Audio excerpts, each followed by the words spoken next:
is up, guys? Welcome back to the channel. Hope you're having a great day. Welcome to episode number 7 of Sunday Morning Conversation, where we talk to content creators large and small about Pokemon, TCG card business content. If you want to be on a future episode of Sunday Morning Conversation, please email me in the email in the description or on Instagram. We have a fun guest today, someone who I have just met in the last couple months and is already making a pretty serious headway on the content side of things, in addition to starting his business relatively recently. Let's welcome Ryan from TTar Collects. How are you doing, Ryan? Hey, what's up, Bronze? Happy to be here. Yeah, like you said, I just got started selling on eBay about like a year ago, a little over a year ago, like early 2025. Just started YouTube earlier this year, so pretty exciting. Happy to be here. So happy to answer any questions. You know, anybody that's just starting out, maybe I can shed some lights on the journey so far. Yeah, that's kind of actually what I was kind of going to probably be focusing on this episode, because a lot of the people that we've talked to so far have had some long tenures of selling, and with more and more people kind of getting into this space, on whether taking it seriously or as a side hustle or just giving it a shot to see what it's like, there might be a lot of stage fright on how to get started, where to go. So you said a year ago you started on eBay. What was the things you put in place to originally start selling, and what got you starting to sell to begin with? Yeah, so earlier, like prior, it was like late 2024. I was watching a lot of like the investor type PokeTubers, like PokeOz. I don't know if you've seen him. Was one of the main ones, and like of course Alex, Nostalgianomics, that kind of stuff. And one thing that PokeOz said that kind of really got me on this path was you need an outlet eventually, right? You need a way to move the stuff. If you're going to be buying this stuff and holding it for any amount of time, you need a way to get rid of it eventually. So he had kind of recommended like eBay as like an easy kind of out. So yeah, that's why I kind of started that, like just selling like a couple singles here and there, like cards laying around, that kind of stuff, just to kind of build up a store and kind of build up like a presence, see what it's like to kind of sell stuff and just kind of get used to it that way. And then over time, it just kind of built up, and I ended up liking it and wanted to kind of go after a little bit more. And that's kind of what started everything, like buying collections and, flipping those, piecing out collections, selling them on eBay, that kind of stuff. Yeah, it really all just kind of started from selling like a Fusion Strike booster box that I had held for a little while. And I know like a while ago, during like the first of the booms that's happened recently, a lot of Sword and Shield stuff really spiked up. So I was able to kind of flip that Fusion Strike box for a decent chunk of change, and that kind of started the snowball. So. Now, did you collect a lot before you started to sell, or did you just kind of go all in on buying everything you could right away when you decided to start? So actually, it all kind of happened together. I had kind of been, obviously, I'm a huge Tyranitar fan, right? It's my favorite Pokemon of all time. I had kind of toyed with the idea of just collecting Tyranitar cards for a really long time. I've been into Pokemon for forever, basically. I had a little bit of a hiatus, in my teens and like 20s and stuff, but then eventually got back into it, playing the games and everything, not the TCG. So I collected cards when I was a kid, but so yeah, I'd kind of been toying with the idea of just collecting Tyranitar cards for a long time. And then there was just these like couple different events that happened, like TCG Live came out. I was playing that with a friend, or I don't know if it came out or not, but I heard about it and then started playing that with a friend. Scarlet Violet 151 came out right around that same time, so that was like a catalyst that got me back into interested in the cards. And then my wife actually bought me, here, I actually have it right here sitting on my desk, this Tyranitar. That's awesome. She got me that for one of our anniversaries a couple of years ago, just as one of our anniversary gifts. And I was like, all right, I guess I'm collecting cards now, right? So Yeah. all those things kind of happened and got me down collecting, and then eventually just found my way to like the investing side of it. And I was like, this sounds kind of interesting. Like, it's definitely a lot more exciting than clicking a button on Robinhood, right? Like having all these cool cards and stuff. So yeah, one thing led to another, and that's kind of how we got to where we are today.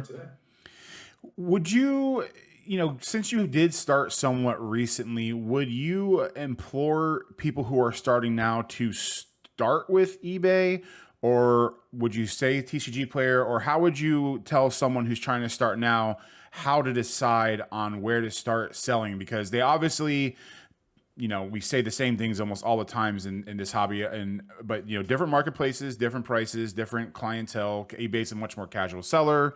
TCGplayers blow it out Amazon style. I know it has a lot to do with the what you have and the collection you have, but what would your advice be to someone who's thinking about throwing their hat in the ring and selling, and where you would direct them to start? That's a great question. I just happened, like, eBay is where I landed naturally, I guess you would say. Like you said, I think it depends on what you're going to do. I think kind of like you've built a huge, bulk business on TCG Player. I think if you're going to kind of go the bulk route, TCG Player is probably better. Although then you look at someone like Phantom, who's done incredibly well with bulk on eBay. So, um, yeah, I'm not really sure. I'm not very familiar with TCG Player at all. I'm still sitting on a bunch of like XY and Sun and Moon bulk that I don't necessarily know what I want to do with. I've picked up from like the two big collections that I bought earlier this year, and I kind of think like they might do better on TCG Player as far as just moving through them faster. Listing as Sure. singles. Whereas eBay, I could throw them like the reverse hollows. I might throw on eBay. Um, at like $1.99 or whatever, whatever floor. I actually just ordered a scanner this morning, so that's pretty exciting. So that'll get up and running. Um, yeah, I think eBay has a lot more um, eyes on it, right? Like Yeah. your casual kind of collector. Like I think the volume of people that know about eBay is higher than the amount of people that know about TCG Player. And I think kind of conversely, it depends on the game, even maybe too, right? Like Magic probably does better on TCG Player because I think Magic is more of a player's game, whereas Pokemon's more of a collector's game, Yeah. right? Um, and I think your average player of a TCG of a game, right, is going to know about TCG Player. Like way back in the day when I played Magic, I played competitively for a little while. Like everybody knew about TCG Player, and that's like you never consider buying Magic cards on eBay, right? No. So that might be an avenue too.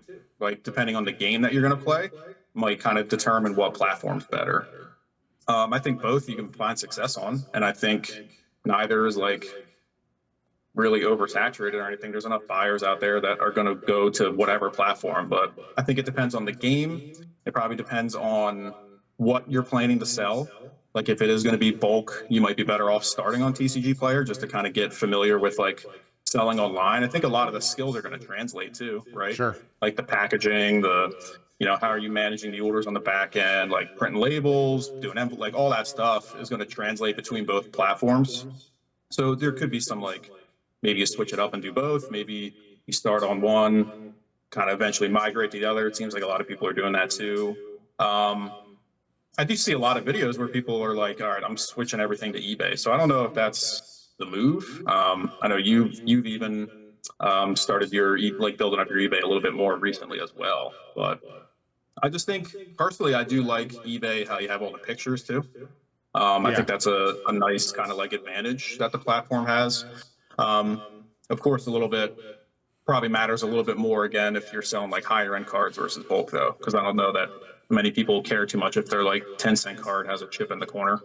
But you know, Yeah, I've noticed you definitely get a little more grace when it comes to conditioning on TCG Player versus eBay.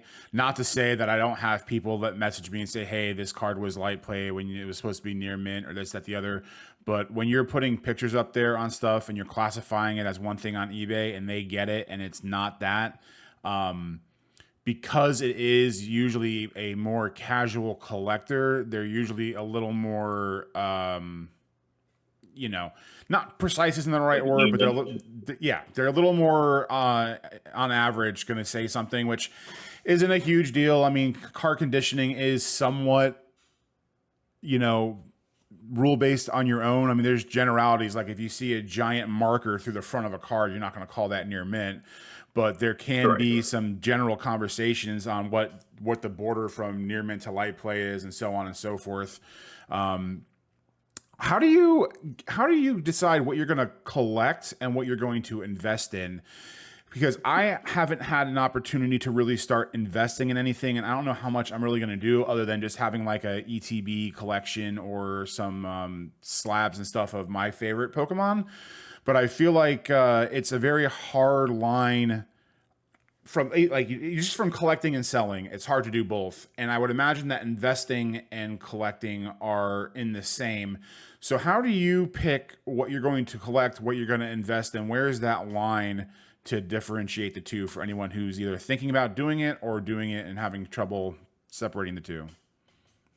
Yeah, I honestly I don't have a great answer for that because that is a crossroads that I'm at myself right now, and just trying to like kind of to wade through it and figure it out.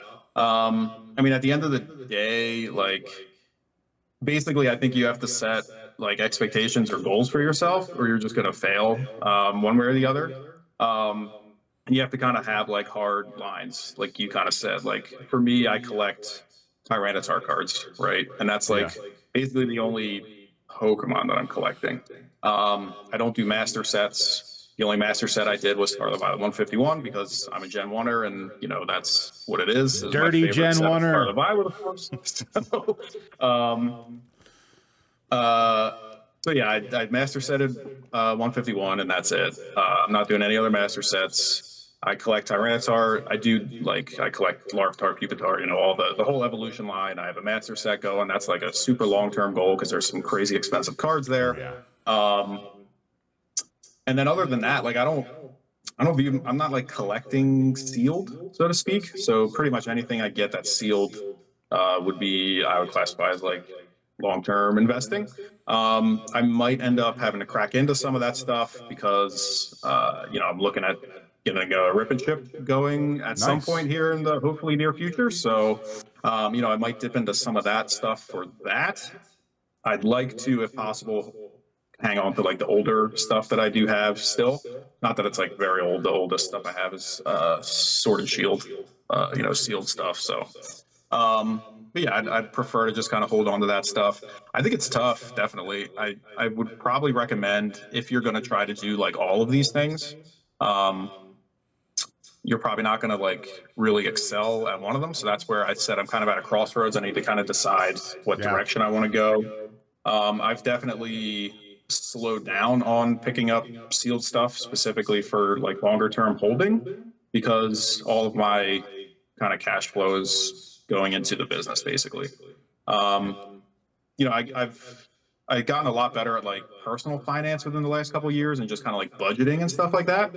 Mm-hmm. So that could probably help if somebody's looking to do both. Like you set out a budget for yourself for like you know, I'm going to spend, this is my fun money, so I could use this to buy cards for my Tyranitar collection. This is my investment money, so I could use this for S&P 500, or I could use it for a box of, you know, Surging Sparks or whatever. I'd probably recommend budgeting if you're going to try to do all of it, and then keeping your business finances completely separate as well.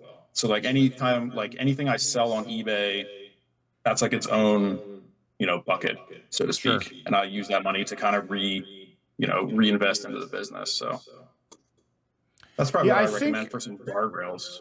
I think budgeting is actually a really good point to make, and is probably more important than some people might say. Because I know just from the little bit that I do, you only have so much money, and Yep. it's partly. We actually talked about this in my stream last night because someone had asked me like, "Hey, when are you going to start kind of getting into buying bigger and bigger collections and not just bulk?" And I always go with bulk mainly because if I spend $300 or $400 on bulk, usually within 2 weeks I can get my money back real fast and go into the next thing. When you're dealing with sealed and higher end singles, sometimes it's harder to not only get that money back fast, but the volatility of those things can go crazy, and Yep. it's a little scarier on that front. And I bring that up because when it comes to, especially now with so many people investing, which It's not a scarlet letter. If you want to invest, that's perfectly fine. But it's a little different than 20 or 30 years ago. 20 or 30 years ago, people would find, shipping containers or old collections of old packs. And that's starting to happen less and less. And now more and more people are going out and buying and purposely holding. And Yep. I feel like at some point there's going to be a Thanos endgame snap event where it will mirror what stores go through, like when Scarlet Violet Base first came out and all the boxes crashed to $80. The hype was so big that all these stores started ordering so much product that they eventually got it all, couldn't pay for it, and then liquidated it. And there's Yep. so many people investing. I wonder what your opinion would be on is there, or do you think that there is an arbitrary limit where a lot of these people are eventually going to go get scared and sell, and then that will cause a cataclysmic event that honestly is probably overdue? Or do you think at this point it is a unstoppable force and there is no end to the fervor and the consistent ramping up of prices and unavailability of product? Yeah, I think. I mean, it's like any other market, I guess, right? And there's like 30 years of history for Pokemon. It's been pretty strong. I think Rudy Alpha Investments kind of always talked about like Pokemon's the only thing that's ever always gone up over time. Like something he said, like something about it's like 100% Something like that, yeah. return, like positive return. I remember a video about that specifically. I mean, that being said, of course, I think at some point, like the market's absolutely insane. All the channels talk about it. Like the boom is absolutely crazy. It's more than the 2020, nonsense. And Logan Paul's again back in the news with the Pikachu controversy and all that nonsense, right? But I think inevitably something will happen, right? You got this print facility that's going up next year. I think. I don't think it's actually going to be as dramatic as maybe some people are Me hoping, neither, yeah. right? Like it's one of those things where I think what's his name, Dan Catch 'em All Collectibles, did like a little bit of a more of a deep dive, like an analytical thinking of it, like, hey, how big is their current facility? How big is this facility? It's like a 30% increase in total size, and it's not even like it's all going to be just printing Pokemon. So like it's going to have an impact, but it's not going to like demolish everything. All that being said, it doesn't take a lot for a slippery slope, downward snowball to happen either. Like once that little bit of panic sets in and people like some slips 5%, they're like, oh, it's normal. And then like the next week it's down another 5%, and then it's down 10%. And then like, it starts like a downward kind of spiral.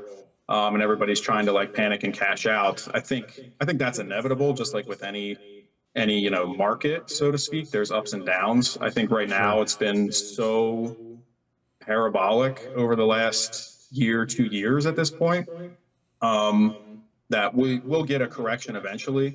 It probably won't go back down to where it was before. Yeah. That's usually how things correct. And honestly, for a while, before I really started on the business piece, when I was more just looking at like the investment side, I was actually kind of looking forward to this whenever a crash might happen, just as a buying opportunity. And then on the, thinking out longer term on the next, because that'll position you better for the next upswing, right? Yeah. Especially as like a starting, like looking to start a business now, it's so hard to get inventory. So I'm kind of looking forward to like a downturn just so I can stock up on a bunch of stuff, hold it for a year, 2 years, whatever. And then when the market kind of swings back up again, be kind of well positioned to really like kick things off. I think Brian had a video on that a while ago. And that's honestly kind of why I started YouTube as well. He had recommended like at this point in the market, you're not going to get distribution. You're not going to like, it's going to be hard. So just make content for the next year or two. Right. And that way, when the market does kind of like go down a little bit and you're able to actually get stuff, then you can get a distribution account potentially, and kind of build up slowly that way. And then you really position yourself well for the next kind of market upswing. So to Yeah, answer your and he question, that was even kind of long-winded. Yes, I do yeah. think things will crash eventually. I'm actually kind of looking forward to it in that sense, just because it'll be an opportunity to actually be able to get stuff and then set myself up for success during the next upswing, whether that's 2 years, 3 years, 5 years down the road, whatever the case might be. Well, a long-winded question deserves a long-winded answer. I know. Sometimes I go to ask a question, and it's like I start thinking of all these other things when I ask, and I want to make sure I get it all out. But it's true because there's just so many moving parts to these things, and I wonder. I know there's this complete speculation, but what do you think is going to be like the Pokemon version of the shot heard around the world? Do you think it's going to be a content creator like Logan Paul saying something stupid? Do you think it's going to be some other event? Like, what do you think is going to be the straw that breaks the camel's back to get things hurling towards the downward trajectory?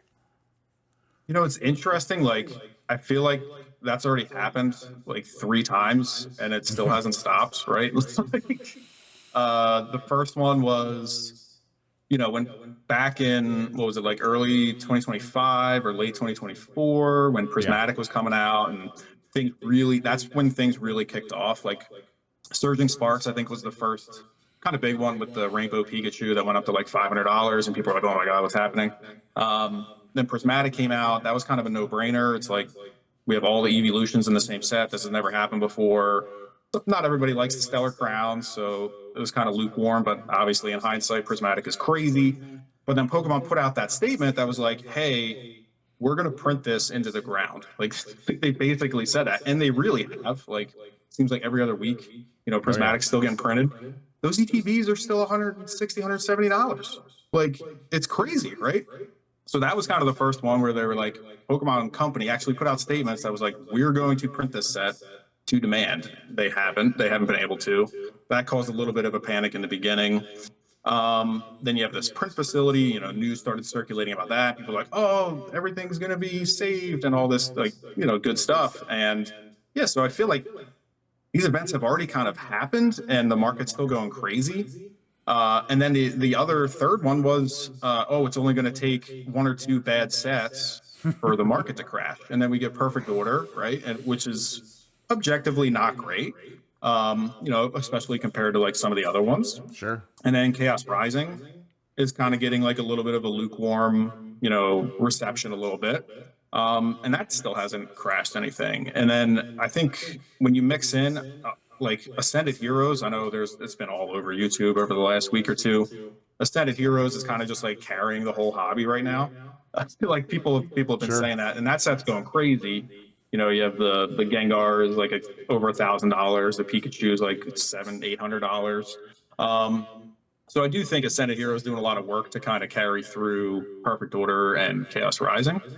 So yeah, I don't know what it'll take. Like, I do think what's going to have for it to happen, like anybody we would need a couple bad sets, right? Yeah. Where, like you said, or like the printing to actually kind of meet demand to the point where stores that are putting in these huge orders actually get what they order. I think that would be part of it. Because then they would almost like, I know even from personal experiences talking to some of my LGS owners, like they're ordering over, like, they're ordering in excess just because they know they're going to get cut, right? Yeah. So like, if they know they can order like 100 cases and they're going to get 2 or whatever the case might be, right? But what if we get to a day where they order 100 cases and they get 50, right? And they're like, oh crap, what am I going to do with all this? Right? Like, so I think that would have to happen, and we would probably need a couple bad sets like consecutively without something like Ascended Heroes kind of carrying it in the background Yeah. for like people who are going to your Walmarts and your Targets and your whatever and like clearing out the stock. We would need for that to not be profitable, basically. I think that would help a lot to kind of cool things off. I know they would never do this, but I almost feel like, because I mean they're smart people, they know what they're doing. I almost feel like they should do it in a way where like, you know, you have two sets that you know are going to be like banger sets, and then so like your prismatic or your ascended heroes. Then the next 4 or 5 months, it's just kind of you know, okay, these are nice sets, whatever. And then like 6 months later, bam, specialty set beast. So that way you have like a manufactured high and low. I know that may not necessarily be a an exact science because who knows what people like sometimes. Um, Yeah, I true. I see. Have you ever seen any of the Ocean's movies? Ocean's 10, Ocean's 11, any of that stuff? The Yep. last one they did where they were in a casino, and the whole if you've never seen any of them, you should. But at the end of Ocean's 12 or Ocean's 13, whatever one they're in the casino, they have to like manufacture a earthquake. And the whole thing about gambling is when you're winning, you never want to stop, and that's how the casino gets you. So there's at the end they're in there, they're gambling, everyone's winning because they have everything rigged. They hit them with this machine to make the whole place start to crumble, and everyone pauses, and then you just hear someone go, "Put my money on 13," and everyone just keeps going, and they have to like really just almost borderline destroy this place and kill everybody in order to get everyone to like really kind of figure out like, okay, we need to chill out. I think it's going to be something like that. It is going to be some monumental. I don't know what it's going to be, but it's going to be a complete overreaction to some really maybe even PSA. I mean, PSA has gotten a lot of real bad press recently, Yeah. Yeah. and you know if that aspect of the hobby where arguably a lot of the money is being put and made takes a hit, or their reputation, which some might think is impenetrable, takes a sizable chunk. That could be the thing that gets things started. When it comes to the investment side of things, how heavy are you into grading, and what is the ratio between your sealed and grading, and how are you addressing grading going forward, given the issues that we're seeing with not just PSA but really kind of all the grading companies in general? Yeah. So I don't invest in sealed or sorry, in slabs. I'm pretty much just leverage that as like another avenue to kind of get more margin, Sure. which I 100% recommend to anybody that's looking to get started here, just to try it out, right? Like as I'm getting started, I'm just kind of trying out all these different things. Never graded cards before, before this, yada yada. So but I've found a decent amount of success with it. I actually did sell that Mewtwo, the GX that came back in Nice. a 9, like the Mewtwo. Um, and that's kind of what funded the scanner that I picked up today, or ordered today. Um, so yeah, I'm not holding slabs. I know you can. That's another thing that you could do. I would definitely recommend just kind of like doing your research and things on that. But as far as grading goes, I'm only doing it to like when I buy a collection, I kind of sift through, look at some of the higher end cards. I'll kind of go on eBay, look at like comp sales and that kind of stuff, and try to determine like, would it be worth it to send this? If I think it's gonna like worst case scenario, if I think it's going to get like an 8 or a 9, what does that look like? Is it like a break even? Sometimes with older cards, because like the collections I got were XY and Sun and Moon and stuff. Sure. Sometimes even the older like 8s and 9s can be an upgrade from from like a raw card, just I Yeah. guess because of the age and stuff. I mean, this is kind of like a learning experience for me. Only doing it for about a year or so now. But yeah, it seems like some of the older cards, if you get an 8 or a 9, it's still an upgrade from selling it raw. So then at that point, it's like, kind of why not? Why not take the risk and like go for it? I don't mind a little bit of gambling here and there. Obviously, like I open Pokemon packs and stuff like that, so I don't mind a little bit of that here and there. And I kind of feel like that's what grading is to an extent, because I don't know. Sometimes it feels like a dart at a wall. Like Yeah. with some of their grades, like some of the ones I just got back on my most recent return, I was like, really, like a 5? I'm like, what? But yeah, I definitely recommend it as again just an opportunity to like get that extra margin, right? And when you're starting, it can make such a larger impact when you're starting versus if you're like fully established, you have your business kind of churning and all that stuff. right? Like for that, just that Mewtwo, for example, you know, I think at when all the dust settled, it was like $1,200 Yeah. profit, basically. And for me, that's huge, right? Because I'm just starting. For somebody like, you know, Brian or Alex or whatever, $1,200, it would still be nice, but it's not going to make as big of an impact because it's like the percentage, like that $1,200 is such a huge percentage of my kind of total business, like cash flow, if that makes Sure. sense. Um, so like, I think it's just a great opportunity to be able to do that. So yeah, hopefully, I think that pretty much answers your question, right? Like, I don't really Yeah. invest in slabs. I know you can, but for me, I mostly just use it to leverage it to try to like multiply my capital a little bit. As far as my path forward, you had asked that too. Yep. Um, I'm gonna stick with PSA for now, like for better or worse. I've talked about this a couple times on my channel. I go through GameStop. It's just easier. Like you don't need a PSA membership. The shipping is way cheaper, right? Like Sure. I pay, I think $5 flat or something for the shipping, and that's to and from That's because I not have a pro bad. membership. Yeah, like I know it gets a lot of flack because people are afraid of like the extra kind of third party handling. I personally have never had an issue. I got to know the manager at my local GameStop.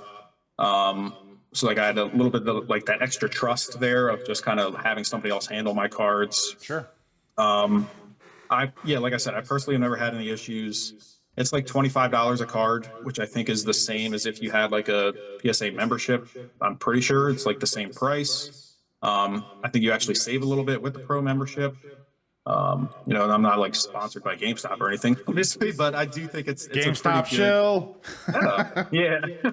And I know they have their own controversy. Like I get it. They're scalpers and stuff. They're selling Yeah. like perfect order booster boxes at $300 or some craziness. I get all of that, but at the end of the day, like I'm just looking to kind of get started. So I need to do what kind of makes sense for me. And Sure. for me, it's just the right decision, right?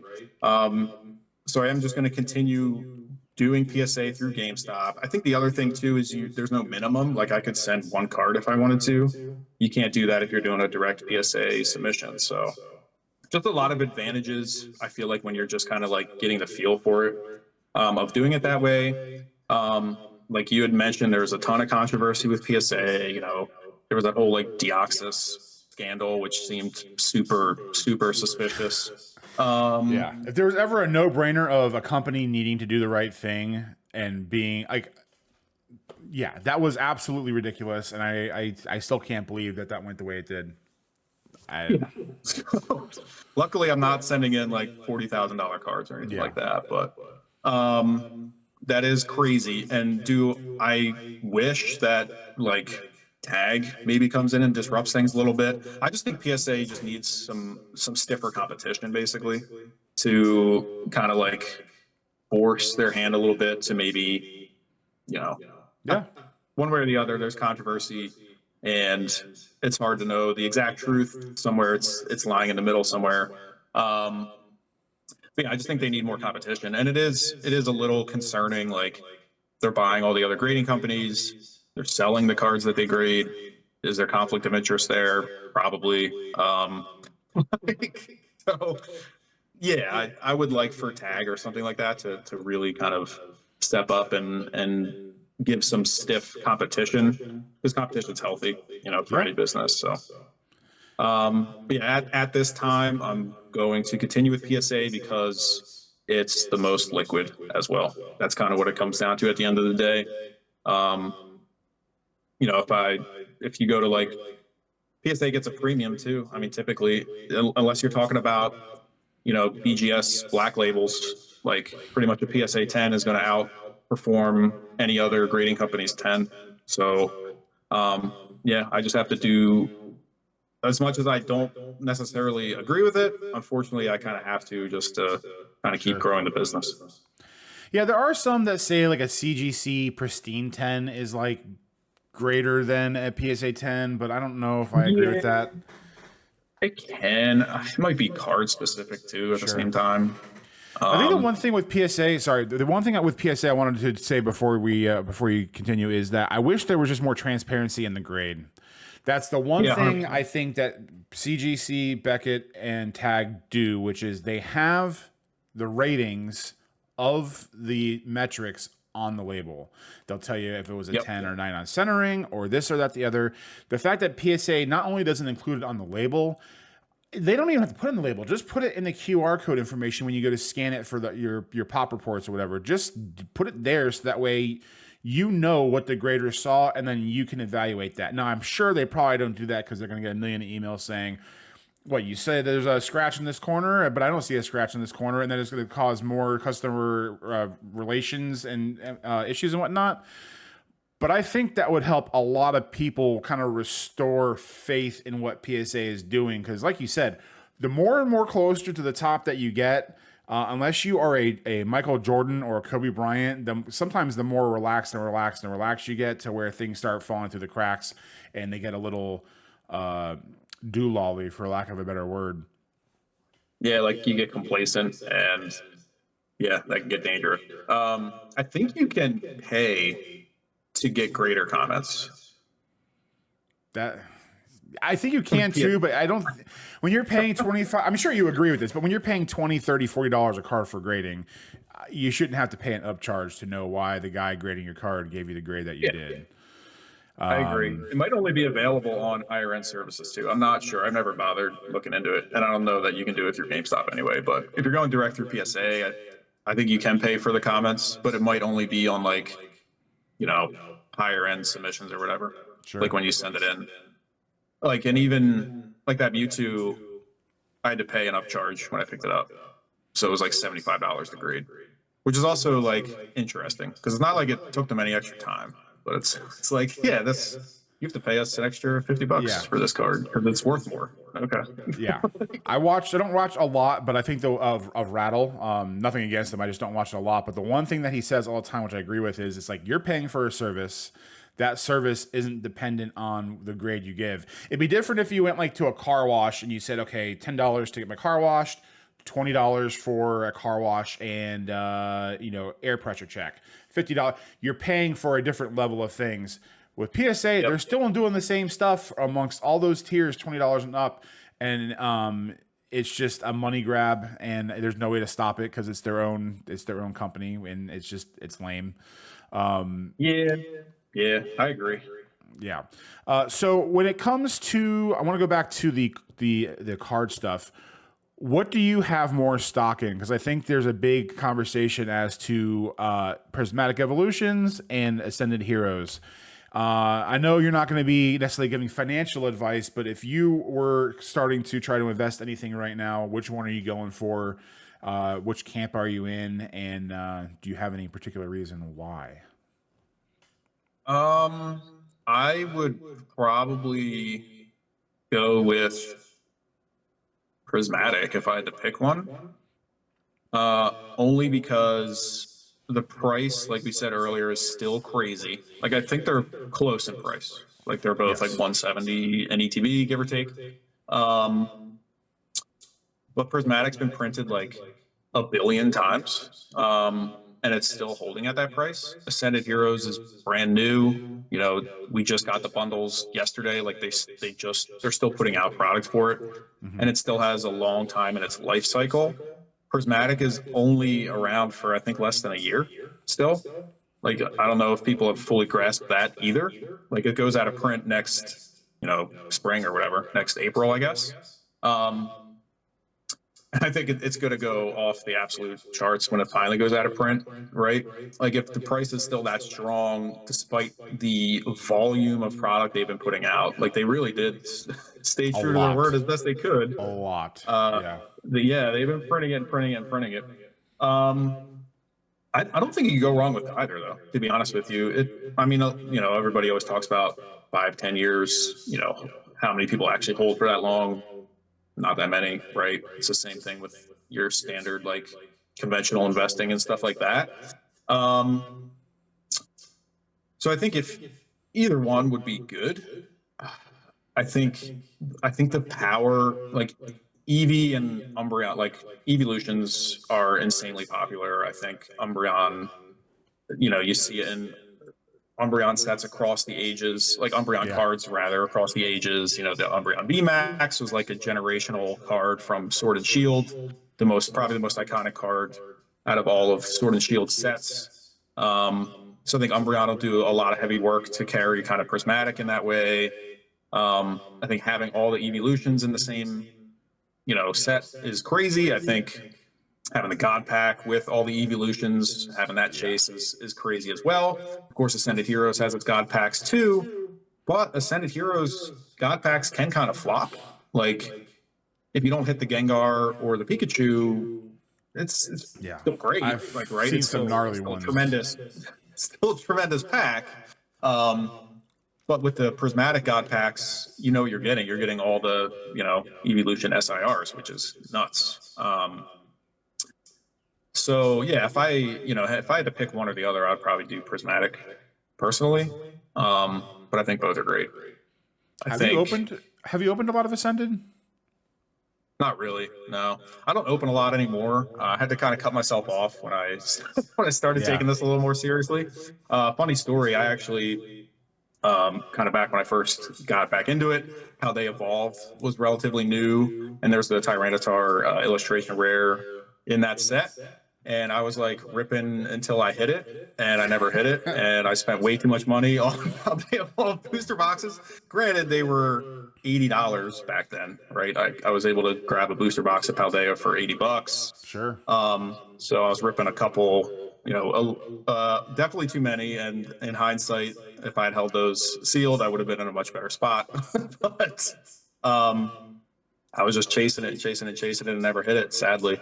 Or the Magikarp, not salty at all. I opened, I don't know, 10 or 12 booster boxes of Paldea and never hit the Tyranitar or the Magikarp. So yeah, I definitely lesson learned there, right? Just buy the singles. But it just feels so good when you open it in the pack, right? It just feels It so much does. better when you open it yourself.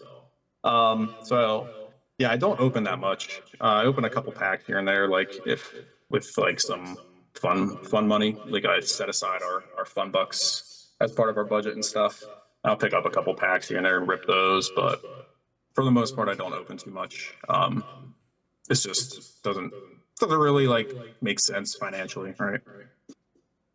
It doesn't, and I mean that's a lot of the reason why I started my one pack Magic series was just to quench the thirst of me opening something. But even then, it's like I barely ever open anything, and then when I think about the business side of things, I mean, I buy them retail. I have a couple local game stores that I get some hookups on bulk, so there's no solid contract, but when they hook me up on that, I'm not going to try to shake them down for a hookup on packs. So if they've got packs at retail or a little marked up, I buy them just because. So I spend probably a good $300 on packs every month, and I'm starting to get to the point where I may pull that back a little bit because it's just not.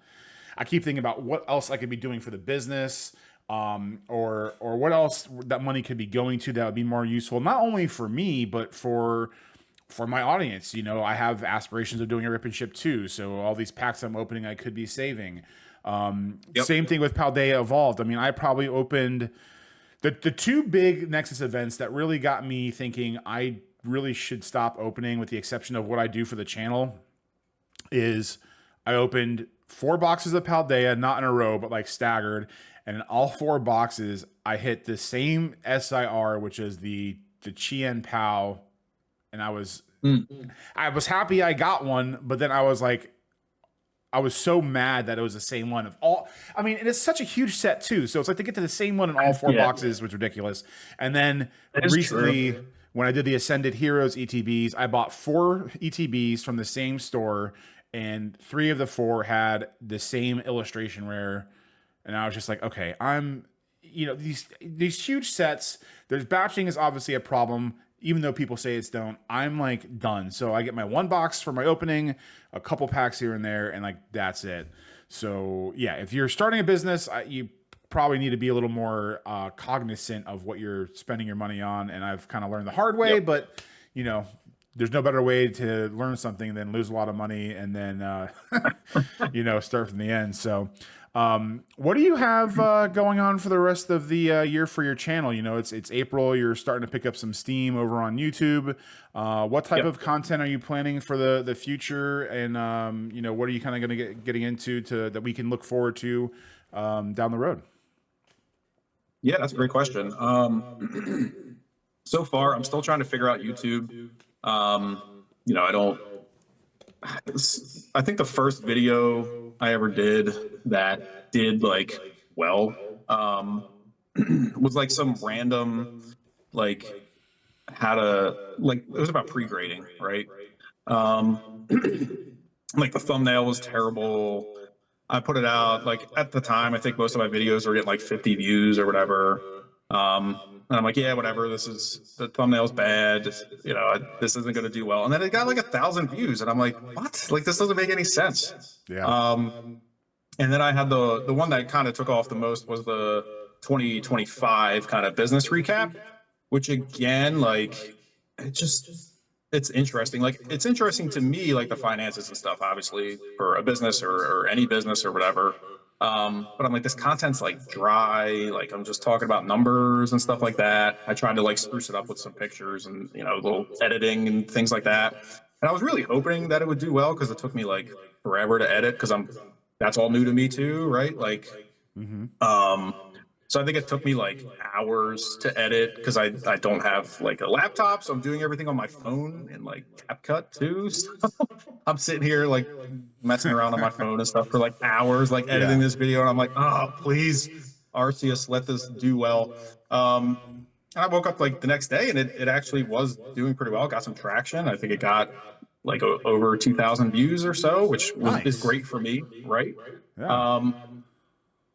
And then again, we kind of went back to my normal like 100 or so views or whatever. And then I put out the other one a couple like last week or whatever for the Q1 recap, and that is close to 1,000 again. So like, I guess I just need to do business recap videos. Like it seems like those are the ones that are doing the best. I guess like it kind of makes sense. People like the transparency. Because it kind of gives them like a framework of maybe what they can expect if they were to kind of get started.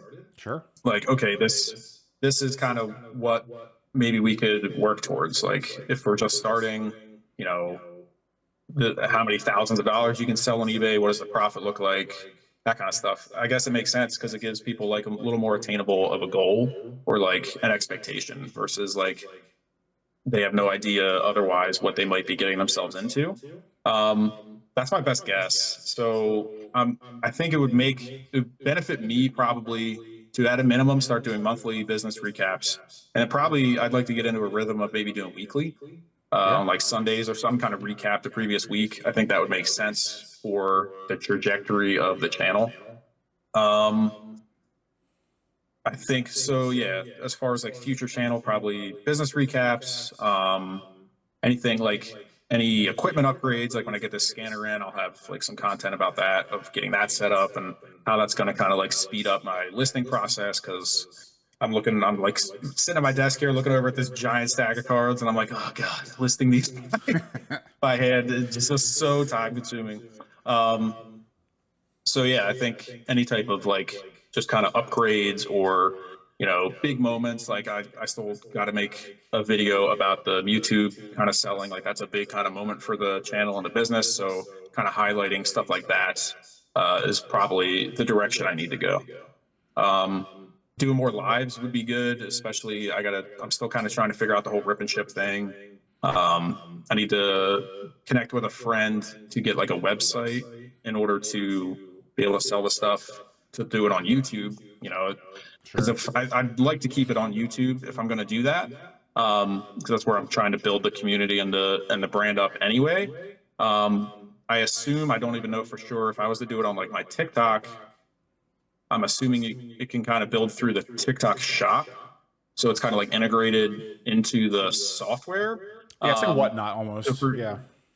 yeah. So if I'm going to do it on YouTube, I need a website kind of on the back end to be able to manage the rip and ship of like people and stuff. So So yeah, business recaps, highlighted moments for the business and the channel, and then eventually got to get that rip and ship going. I liked in your live the other day, you were like, not if, when we get the I rip have to and ship keep telling going. So myself that, man. I catch myself saying those like little negative words all the time, and it's like, I keep okay, stop myself, say the other word, the version, because it's it's like cliche. It's cliche city in my channel sometimes, but a lot of these cliches are there for a reason because they're true. yep. So it's like, it's not a big deal to say them, even though they're goofy. But what is the manifest destiny? Like if you think it, Yep. power of positive thinking.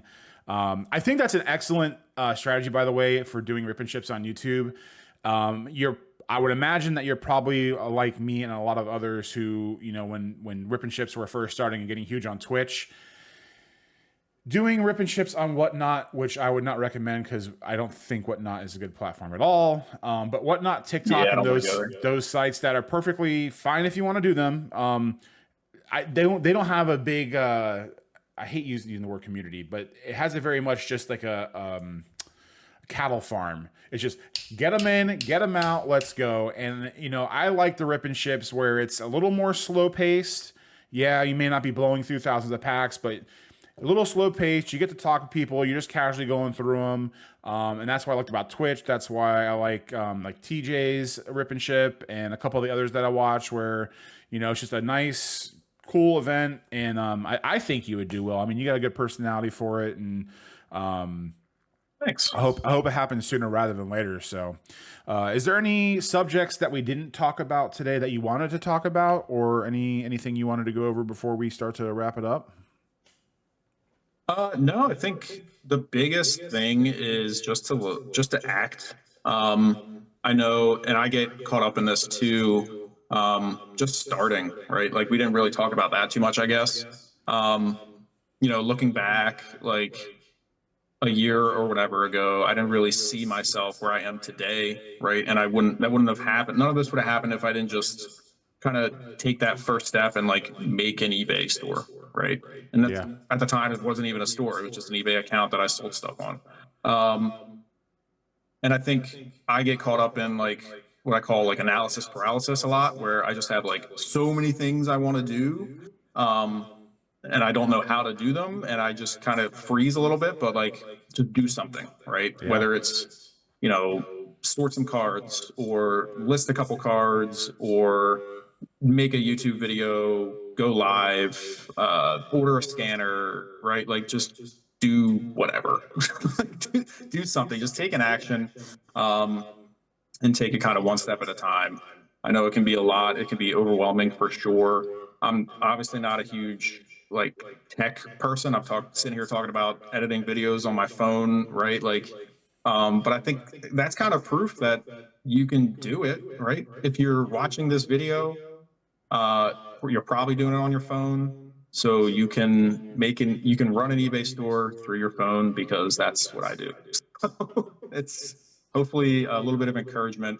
If anybody out there watching is like thinking about doing this or just kind of looking to get started, I absolutely recommend it. Try it out. Try all different things. Sell on eBay, maybe sell on Tcgplayer, sell bulk, sell singles, buy a small collection, see what that feels like. Try grading, make a YouTube channel. It's not as scary as it seems. Even though I spend a solid minute before every video just kind of breathing and staring at the Yeah. camera, trying to think about what I'm going to say. Um, it's definitely, it's possible. So, but it's not possible if you don't take the first step. So, Yes, sir. I think that's an excellent message.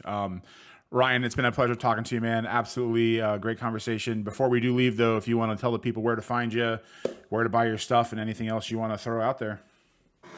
yeah, I would love a subscription on my YouTube channel, TTar Collects. Definitely trying to grow that. I do have a TikTok, which is also TTar Collects. It's TTarCollects.